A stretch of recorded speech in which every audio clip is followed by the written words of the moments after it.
O termo refugiado acabou por ser ampliado graças à adaptação de documentos à realidade dos indivíduos, aumentando o sistema de proteção. Essa ampliação varia de estado para estado. A ampliação mais relevante, que é presente na África e América Latina, é a violação dos direitos humanos como motivo de reconhecimento do status de refugiado, aproximando-se mais da Declaração Universal dos Direitos Humanos da ONU e focando na análise da situação do país de origem. A grande violação dos direitos humanos é, em maior escala, nos países latinos e no continente africano, especialmente em Serra Leoa.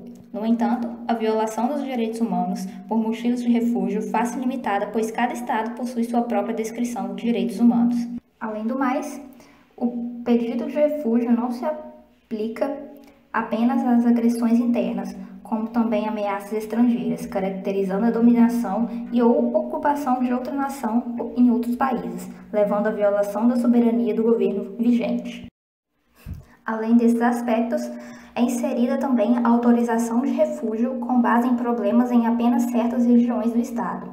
Dessa forma, a concessão possibilita o deslocamento interno, justificando negar o reconhecimento do status de refugiado. No entanto, o trabalho da Acnur é dificultado porque vários países possuem leis diferentes em relação à obtenção do status de refugiado.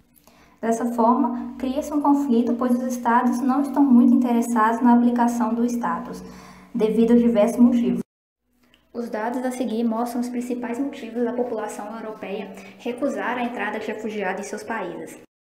Os ataques terroristas cometidos por extremistas islâmicos na Europa nos últimos anos são os principais motivos de desencadear o medo dos europeus e a sua aversão aos refugiados e aos imigrantes.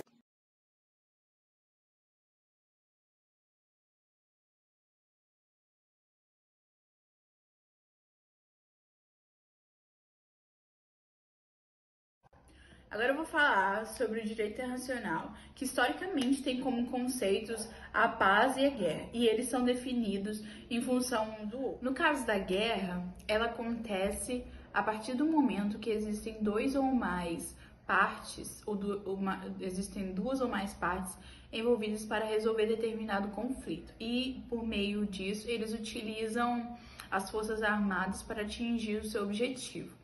E é necessário também ter determinado número de mortos para ser considerado uma guerra. No texto também é possível ver uma citação que diz: guerras e revoluções formaram as experiências políticas básicas do nosso século.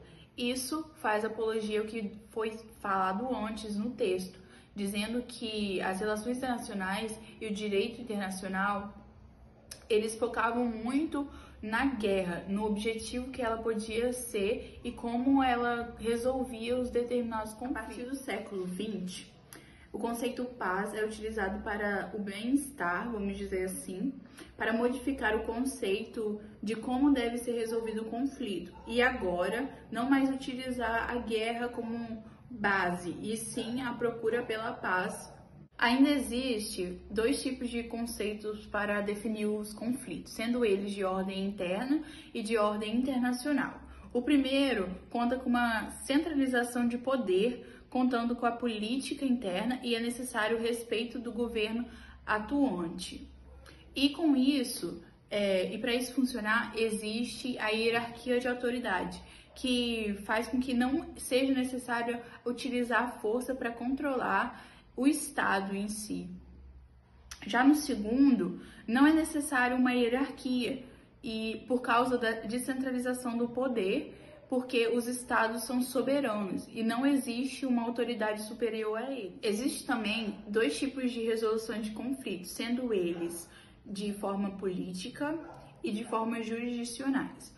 O de formas políticas são definidos em 4 tipos de conceitos, sendo eles o conflito utilizando a conciliação, que é quando as duas partes elas conseguem entrar em acordo por si próprias. Depois tem os bons ofícios, onde existe uma terceira parte que ajuda essas duas partes a entrar em um consenso, em um acordo, no caso. Depois tem a mediação, onde também existe uma terceira parte, só que ela não apenas ajuda nessa ajuda quando eles estão buscando o acordo, ela também propõe uma solução para conseguir ser resolvido. Também existe a diplomacia, sendo ela bilateral entre dois países, e também a multilateral, onde acontece entre vários países. Já nas jurisdicionais, existe a opção de você utilizar as cortes internacionais, como a Corte Internacional de Justiça, onde ela resolve os problemas jurídicos principalmente, e ali eles são submetidos pelos estados. E os estados, eles apresentam um problema e a corte, ela dá uma solução para esse problema. E também existe a arbitragem, que é um julgamento extraoficial muito importante, onde existem árbitros que eles são escolhidos pelas partes e ali eles resolvem o conflito. Vamos falar em paz, é muito bom falar o conceito dela. E no texto é apresentado dois tipos de conceito, tanto o tradicional quanto o moderno, mas também existem mais dois conceitos, sendo o positivo e o negativo. Ambos eles são muito parecidos. A paz tradicional se assemelha com a paz negativa, onde existe a ausência da guerra, apenas a ausência da guerra, e não existe conflitos, a violência física. Já a paz moderna e a paz positiva é onde não existe violência estrutural e também existe a possibilidade de desenvolvimento humano. Também voltando um pouco sobre o direito internacional, voltando um posicionamento sobre a guerra. Antigamente, as guerras, por exemplo, na Grécia, era uma guerra de destruição, uma guerra de extermínio, onde eles só queriam provar que eram mais fortes. Isso aconteceu, por exemplo, na Guerra de Troia. E já em Roma, eles tinham um espírito imperialista, que eles não precisavam destruir esse outro território. Por isso que não era chamado de guerra de extermínio, e sim guerra de anexação, onde eles utilizavam essa outra terra para fazer parte do próprio território. E para isso acontecer, eles assinavam um tratado.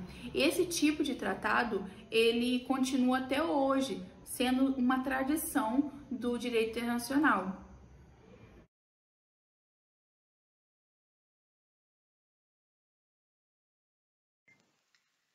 Ainda falando sobre a evolução da guerra para entender a postura do direito internacional diante dela, partindo agora da Idade Média, do período da Idade Média, as guerras elas tinham, por maioria, um caráter religioso. Isso por causa da junção entre a Igreja e o Estado, onde claramente a Igreja tinha grande influência sobre um reinado, um governo.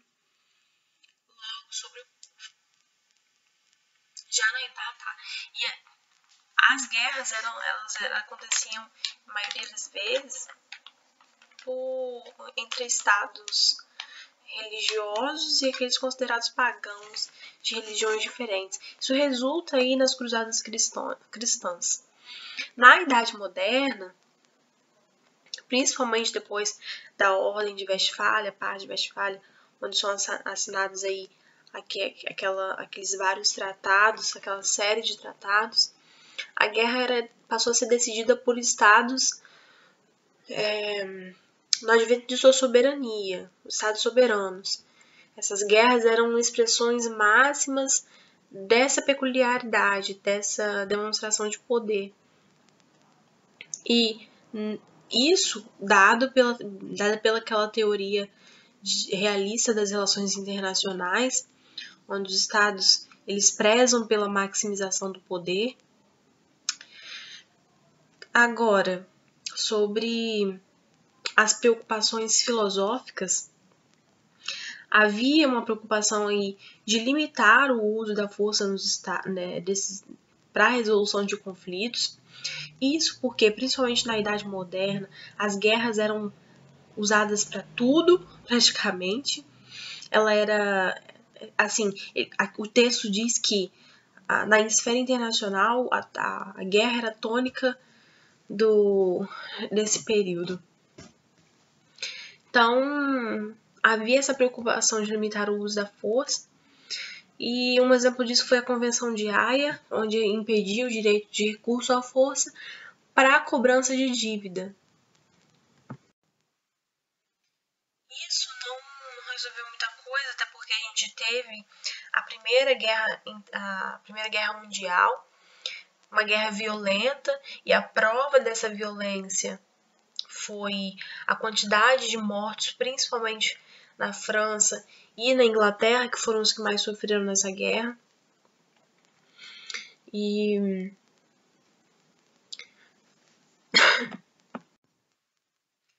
foram mais mortos até do que na Segunda Guerra Mundial. Então a Liga das Nações se preocupou em limitar a guerra sem abolir ela.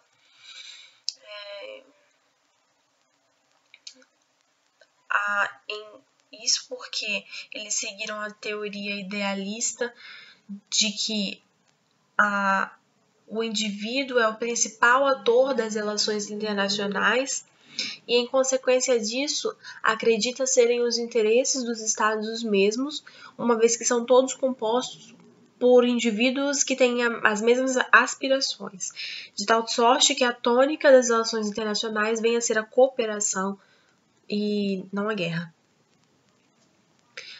Assim, o conflito ele é minimizado em importância e praticamente abolido, segundo a teoria idealista.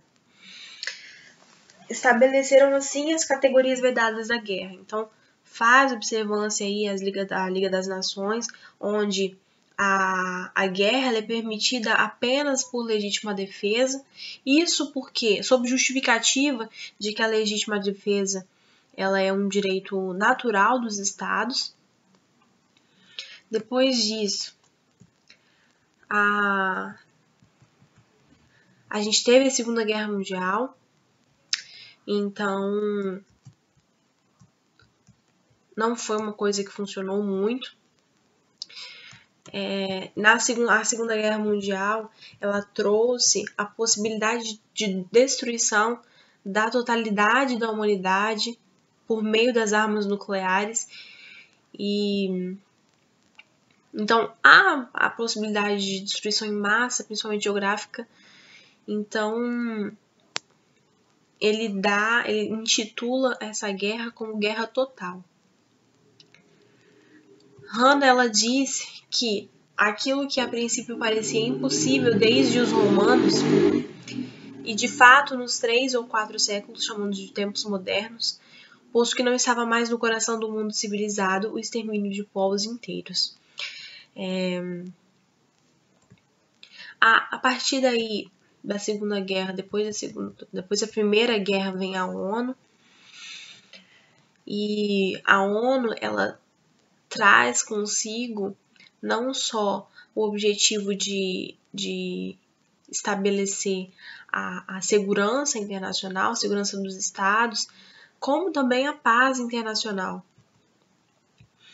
Assim, os países participantes eles aderem ao Tratado Constitutivo da ONU, que diz que os membros da organização abstêm-se nas suas relações internacionais de recorrer à ameaça ou ao emprego da força, seja contra a integridade territorial ou a independência política de um Estado, seja de qualquer outra forma incompatível com os objetivos das Nações Unidas. Então, apesar dessa proibição, a guerra não é excluída totalmente das relações internacionais.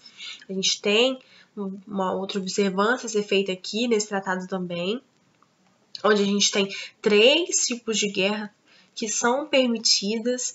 A primeira é a de legítima defesa, a segunda, a de operações para manutenção de paz, e a última, ações contra estados considerados inimigos na Segunda Guerra Mundial. Essas exceções, elas demonstram claramente que a falta de vontade política dos estados de proibir a utilização da força para a solução de conflitos internacionais.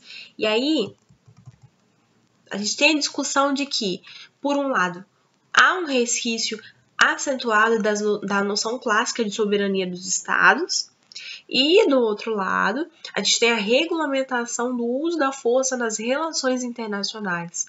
Então, somente as guerras defensivas elas ficam autorizadas. Há legalidade nessa modalidade de guerra. Outra discussão a ser feita seria a questão de segurança, onde a ineficácia da ONU no que tange a questão de segurança. Isso porque os conflitos de natureza interna, sobre os conflitos de natureza interna, não há uma regulação do direito internacional. Não totalmente, porque há uma hierarquia nos conflitos internos, dado que são dentro de uma região, de um estado, o que é diferente quando a gente está falando de sistema internacional. E aí fica difícil regulamentar esses direitos. Isso dá abertura para atrocidades contra os seres humanos que habitam no interior desses estados em conflito. Então, o livro dá o exemplo aqui, o capítulo dá o exemplo do conflito na Libéria, no Iraque, na ex-Iugoslávia, na Somália, em Ruanda e no Haiti. E também comenta aqui sobre as possibilidades tecnológicas desses conflitos internos. Diz que todas as guerras aqui mencionadas apresentam reflexos diretos sobre a temática dos refugiados, lembrando que esse capítulo ele é intitulado, ele tem o título de O Principal Motivo do Refúgio, que é a guerra, o principal motivo prático, né, do refúgio. A gente tem aí a Primeira Guerra Mundial, que propicia a criação do Instituto, né, da ONU, no caso, anteriormente Liga das Nações. Na Segunda Guerra Mundial, há um contingente maior, há uma explosão numérica de refugiados. Isso traz aí a criação do Acnur e consolida o refúgio internacionalmente. E os conflitos internos produziram por volta de 4 milhões de refugiados, mostraram que a necessidade do refúgio era ainda iminente, ou seja, que tem um caráter aí de urgência. A questão dos conflitos internos continua a preocupar os estudiosos do direito internacional dos refugiados até os dias atuais, segundo o texto. Isso porque o advento da globalização trouxe aí os antigos ideais nacionalistas e estimula assim a integração internacional, que faz com que os estados aumentem o seu nível de competição, principalmente do que a gente no tocante à economia, e isso aumenta, né, a quantidade de conflitos e resulta na produção desses refugiados. Um outro problema que ele aborda aqui no texto, fala do fluxo imenso de refugiado que é produzido, que isso pode resultar na ordem internacional. Isso por causa dos países que às vezes não têm estrutura, muitas vezes não têm estrutura para receber uma grande quantidade de refugiados, principalmente quando a gente fala de França e de Estados Unidos. A França é um dos países assim, que cooperam, mas não tem mais estrutura para isso. Eu estava ouvindo um relato uma vez de um francês e ele dizia que eles querem ajudar, mas não podem. Então, chegam muitos refugiados lá e a maioria deles entram e ficam lá nas ruas, porque não tem aonde eles ficarem mais. O governo não dá conta de todos eles. Outros, diz que a maioria é realocada para outra região. Então, há implicação aí na segurança, reflete na segurança do Estado e na ordem internacional. Então, a guerra continua a existir, ainda que de modo limitado geograficamente, muito em razão da consciência da possibilidade de destruição total da humanidade, o que exige a regulamentação, que é um fator estudado na próxima sessão do direito, que é chamada do direito internacional humanitário, a seção 2.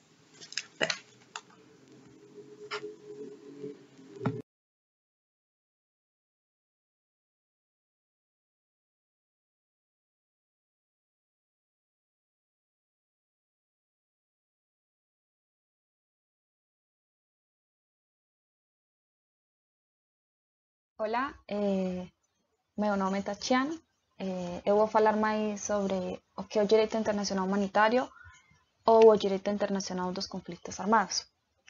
Ok? O direito internacional humanitário e o direito internacional dos conflitos armados é um conjunto de normas internacionais destinado a ser aplicado nos conflitos armados internacionais ou não internacionais. O que limita por razões humanitárias o direito de escolher livremente os métodos e meios utilizados na guerra, ou que protege as pessoas e os bens afetados ou que possam ser afetados pelos conflitos.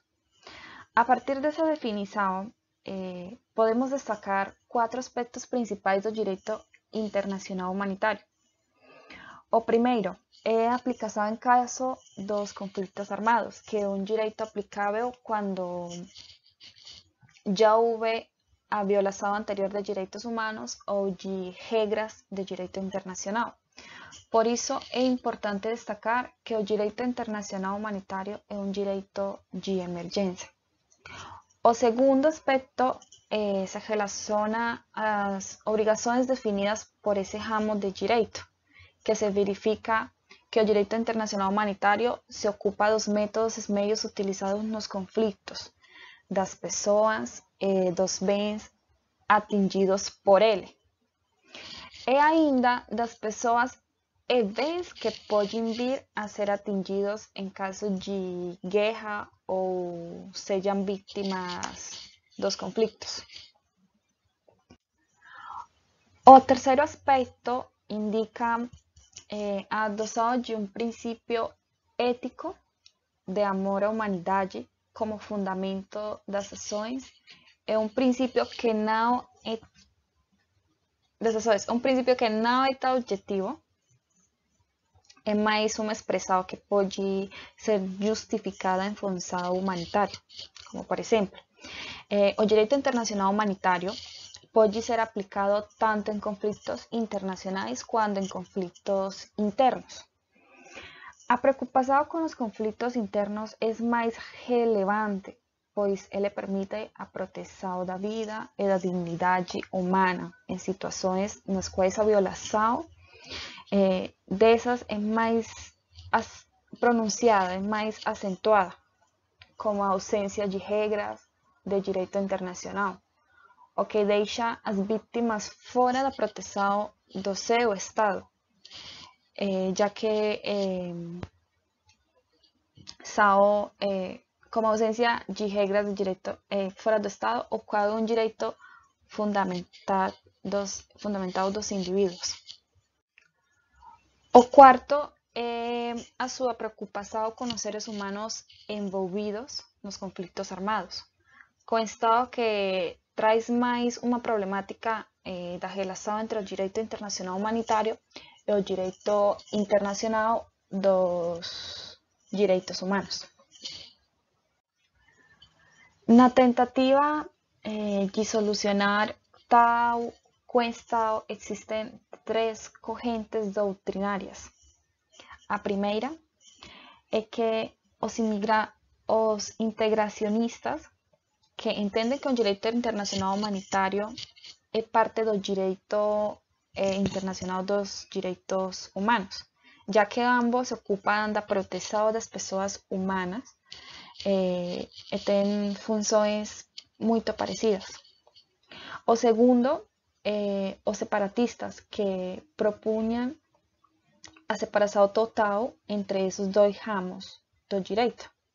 E o terceiro, a tese complementarista, é mais aceita atualmente, que vem no direito internacional humanitário e no direito internacional dos direitos humanos, que são dois ramos distintos do direito internacional público, pero são complementares em suas atividades.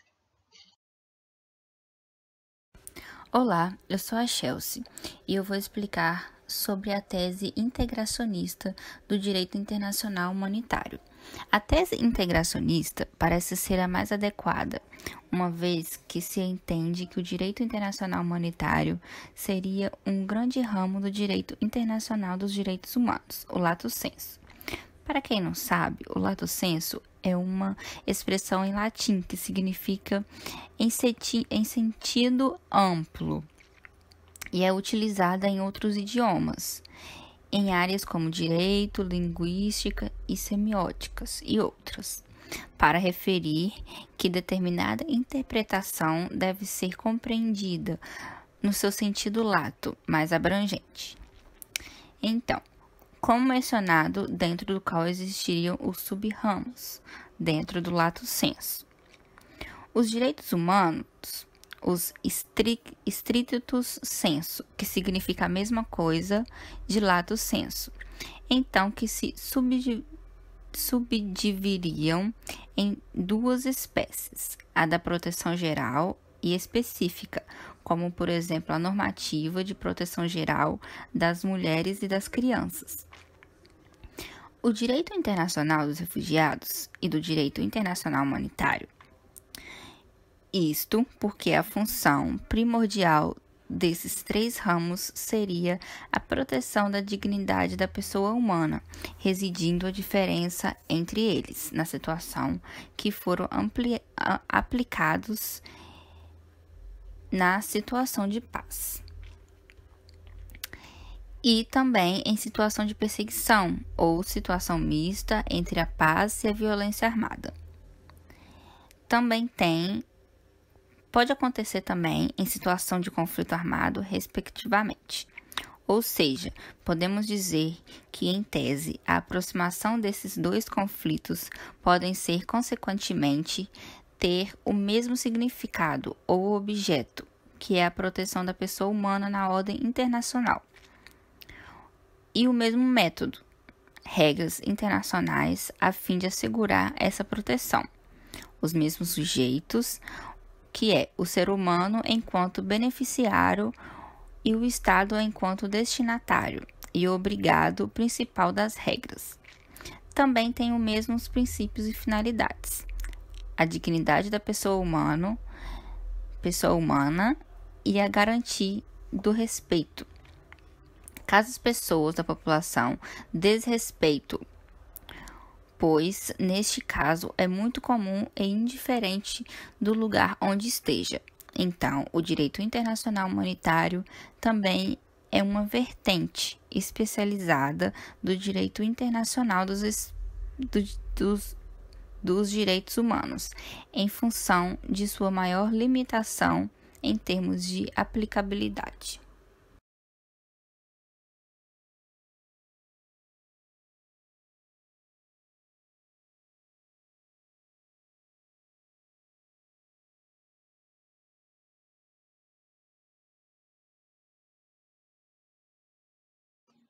Em 1950, foi criado um órgão para efetivar a proteção dos refugiados que haviam fugido de seu país ou perdido suas casas durante a Segunda Guerra Mundial.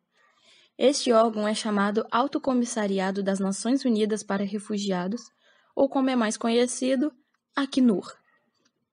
É um órgão subsidiário da ONU criado pela Assembleia Geral que estipulou seus propósitos e objetivos, sendo seu principal de assegurar proteção internacional e buscar soluções permanentes para o problema dos refugiados, tais como emprego, moradia, educação, direito à livre circulação e garantias contra o retorno forçado para o estado da qual fugiu, temendo um possível atentado à paz ou à vida.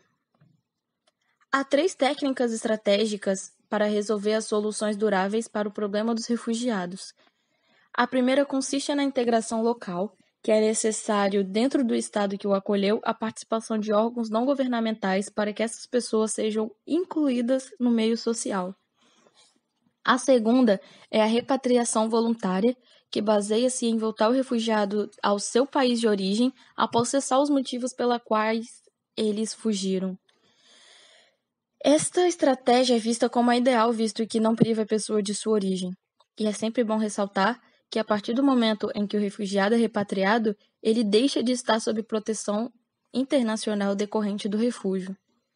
No entanto, o sistema de proteção universal é voluntário, pois dá o direito do refugiado em questão permanecer no estado de acolhida e desejar não voltar ao seu estado de origem contra sua vontade.